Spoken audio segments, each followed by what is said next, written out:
اجمعین کے بعد تابعین کا دور آیا اور تابعین نے اس علم کی اور اس دین کی حفاظت کی مکمل ذمہ داری اپنے سر اوڑھ لیا، اور پھر اس کے بعد ائمہ کرام، فقہائے اعظام، مفسرین اعظام آئے جنہوں نے ان کے معانی کو اور ان کے مرادات اور ان مسائل کی گتھیوں کو سلجھانے میں مکمل طور پر اپنی زندگیاں صرف کی، اور ہمارے سامنے ایسے ذخیرے پیش کیے کہ قیامت تک کے انشاءاللہ اگر ان ذخیروں سے ہم فیض یاب ہوتے رہیں اور ان علوم کو حاصل کرتے رہیں اور ان کتابوں اور ان عقائد کی روشنی میں ہم نے اپنی منزلیں طے کرنی شروع کر دی تو انشاءاللہ ہم قیامت تک میں کامیاب رہیں گے۔ ہم بدعات و خرافات اور دوسرے باطل افکار اور خیالات کے ہم شکار نہیں ہوں گے، اور اسی لیے تاریخ میں بڑے بڑے مجددین اور مصلحین تشریف لائے۔ آپ دیکھیں حضرت علامہ ابن تیمیہ رحمۃ اللہ علیہ سے لے کر کے ہمارے ہندوستان میں شیخ احمد سرہندی فاروقی رحمۃ اللہ علیہ، اور اس بیچ میں امام شمس الدین ذہبی رحمۃ اللہ علیہ، امام شمس الدین سخاوی رحمۃ اللہ علیہ، علامہ ابن حجر عسقلانی رحمۃ اللہ علیہ، اور اسی طریقے سے بڑے بڑے محدثین اور علماء کرام تشریف لائے۔ ہندوستان میں شیخ علی المتقی اور پھر مسند الہند حضرت شاہ ولی اللہ محدث دہلوی رحمۃ اللہ علیہ، حضرت شاہ ولی اللہ محدث دہلوی رحمۃ اللہ علیہ کے بعد پھر ان کے فرزند حضرت شاہ عبدالعزیز محدث دہلوی رحمۃ اللہ علیہ، اور پھر ان کے نواب حضرت شاہ اسحاق صاحب رحمۃ اللہ علیہ کے بعد حضرت شاہ اسحاق صاحب رحمۃ اللہ علیہ کے بعد علوم ولی اللہ کے جو اصل پاسبان، امین اور ذمہ دار ہمارے علماء دیوبند حضرت مولانا قاسم نانوتوی رحمۃ اللہ علیہ، حضرت مولانا رشید احمد گنگوہی رحمۃ اللہ علیہ، ان حضرات نے ان علوم ولی اللہ کے تشہیر اور اس کی تبلیغ اور اشاعت میں بھرپور حصہ لیا، اور یہ مدارس کا یہ مروجہ شکل یہ اس کی بنیاد ہے۔ تو یہ آج آپ کا دارالعلوم بالا پاڑا اور اس جیسے ہندوستان میں پھیلے ہوئے، ہندوستان کے خطے میں، پورے علاقوں میں، گاؤں گاؤں میں یہ جو مدارس کا جال بچھا ہوا ہے، یہ دراصل اسی مصلحین اور مجددین کے سلسلے کی کڑی ہے کہ جن کے اوپر یہ ذمہ داری ڈالی دی گئی تھی اس اسلام کی اور اس دین کی اشاعت اور اس کے تحفظ کی ذمہ داری۔ تو یہ سارے کے سارے مدارس اسلامیہ یہ اصل ہمارے دین کے اور اسلام کے اور عقائد کے یہ اصل آماجگاہ اور محافظ گاہ، کہ جب یہاں سے فتنے رونما ہوں گے اور جن علاقوں میں بھی ایسے اسلام کے خلاف افکار اور غلط نظریات پیدا ہوں گے تو پھر ان مدارس کے علماء، فضلاء، اس کے طلباء وہ سامنے آئیں گے اور اپنے علم، قرآن اور حدیث اور فقہ اور عقائد کے بھرپور علم کی بنیاد پر وہ ان سازشوں کا تیا پاچا کریں گے اور ان غلط علوم اور افکار کو مٹانے کی پوری کوشش کریں گے، اور جو صحیح اسلام اور صحیح افکار اور خیالات اور جو صحیح عقائد ہیں وہ ان چیزوں کو پھیلانے کی کوشش کریں۔ یہ مسلسل یہ قافلہ یہ کام کر رہا ہے، اور جب بھی ان فتنوں نے سر ابھارا ہے، الحمدللہ ثم الحمدللہ، جہاں بھی جس علاقے میں بھی یہ فتنے اجاگر ہوئے، فوراً ان مدارس کے علماء اور فضلاء نے بغیر کسی سستی اور کاہلی کے وہ میدان میں کود پڑے۔ میرے محترم بزرگوں اور دوستو، اس لیے یہ مدارس اسلامیہ،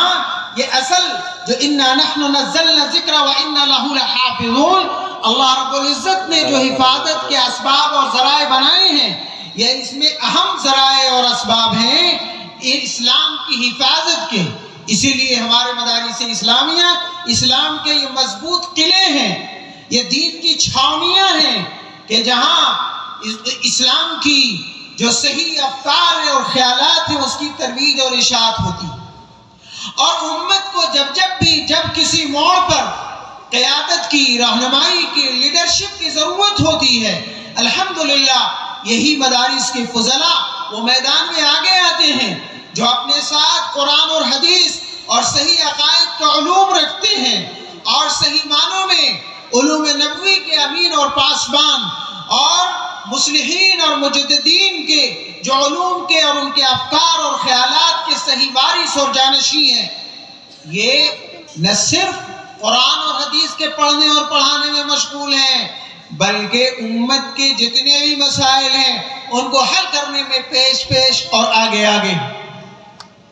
ہم اندازہ لگا سکتے ہیں کہ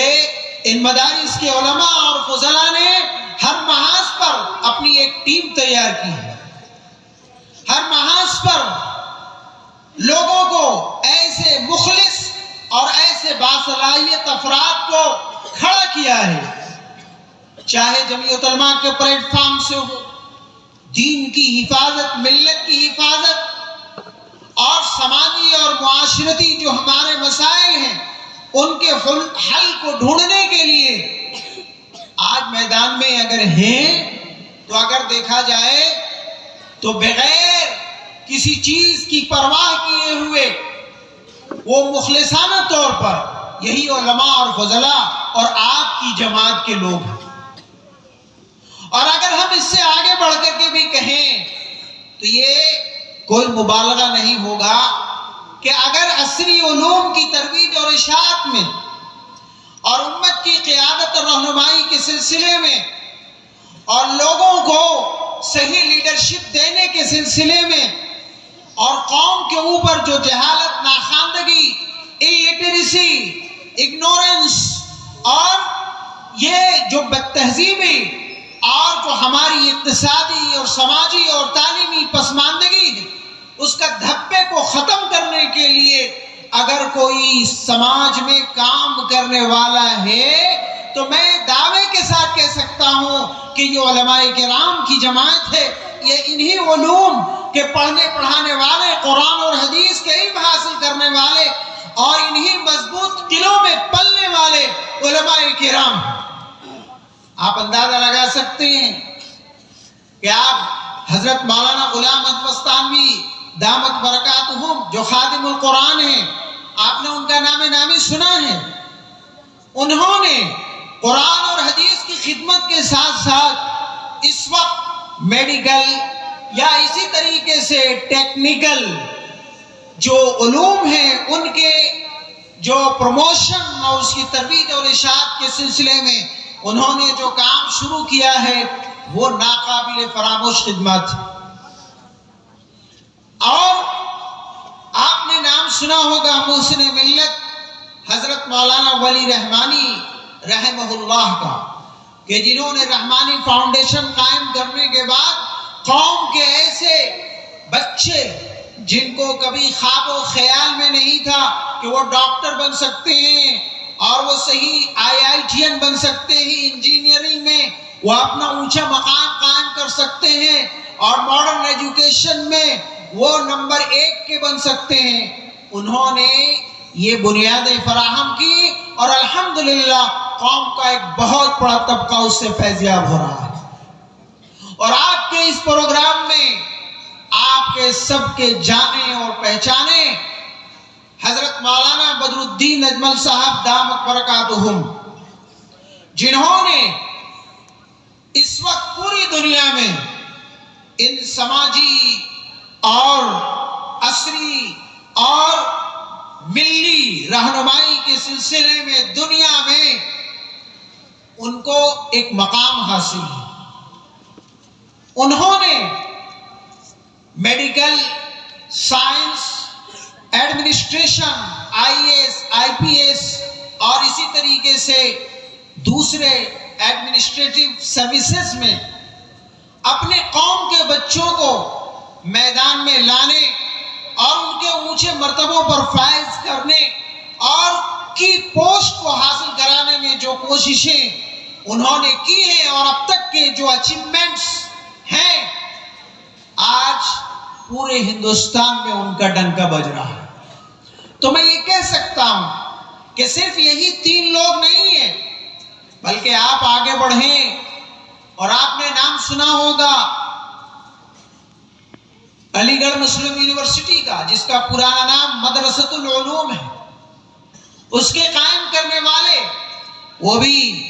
انہی جیسے اداروں کے فارغ اور فاضل ہیں، اور انہوں نے پوری دنیا میں جو علی گڑھ مسلم یونیورسٹی کے ذریعے سے خدمات انجام دی ہے وہ ناقابل فراموش. اور جامعہ ملیہ اسلامیہ جو آج یونیورسٹی رینکنگ میں 1 نمبر کی یونیورسٹی ہے، اس کے قائم کرنے والے ہم سب کے بڑے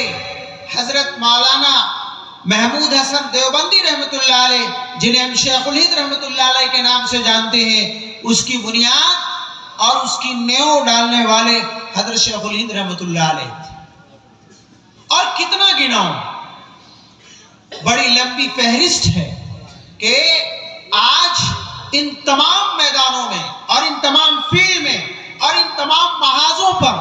کام کرنے والے ہمارے علماء کرام ہیں. انہی مدارس کے فیض یافتہ ہیں، انہی مدارس کے پڑھنے اور پڑھانے والے ہیں، اور یہی وہ لوگ ہیں کہ جنہوں نے اس بے بسی کی حالت میں جہاں قال اللہ اور قال رسول کی صدائیں گونجتی ہیں، انہوں نے اپنے آپ کو سیقل کیا اور ان بزرگوں کے سامنے زانوِ تلمس طے کیا، اور اس کے بعد ان کی نورانی اور انفانی شعاعوں سے اپنے آپ کو منور کیا، اور وہ چراغ لے کر کے ایسے اندھیاروں میں پہنچے، ایسے گھٹا ٹوپ اندھیروں میں پہنچے جہاں کوئی نشانی نہیں تھی، جہاں پہ کوئی روشنی نہیں تھی. یہ گئے، آگے بڑھے، اور قدم قدم پہ انہوں نے علم کا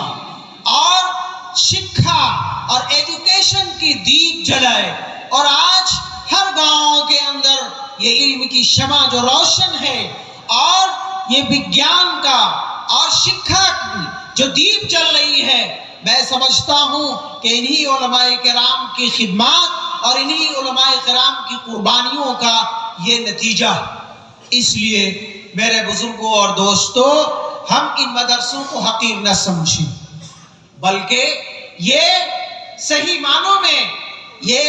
ہر محاذ پر کام کرنے اور ہر محاذ پر افراد تیار کرنے اور ہر موڑ پر خدمات انجام دینے والے افراد کو جنم دینے والے یہ مدارس. ان کی خدمات ہمیشہ رہتی دنیا تک تا قیامت قائم رہے گی. میرے محترم بزرگوں اور دوستو، اس لیے جو بچے پڑھ رہے ہیں اپنے آپ کو غنیمت سمجھیں، جو اساتذہ پڑھا رہے ہیں یہ غنیمت سمجھے کہ اللہ رب العزت نے ہمیں اس کام سے جوڑے رکھا ہے. دنیا میں بہت سارے کام ہیں، بہت سارے پروفیشن ہیں، لیکن آدمگری اور انسانیت نوازی کی جو تعلیم ان مدارس میں دی جاتی ہے، اور سب سے بڑا جو پروفیشن ہے وہ یہی استاذیت کا پروفیشن ہے، ٹیچنگ کا ہی پروفیشن ہے.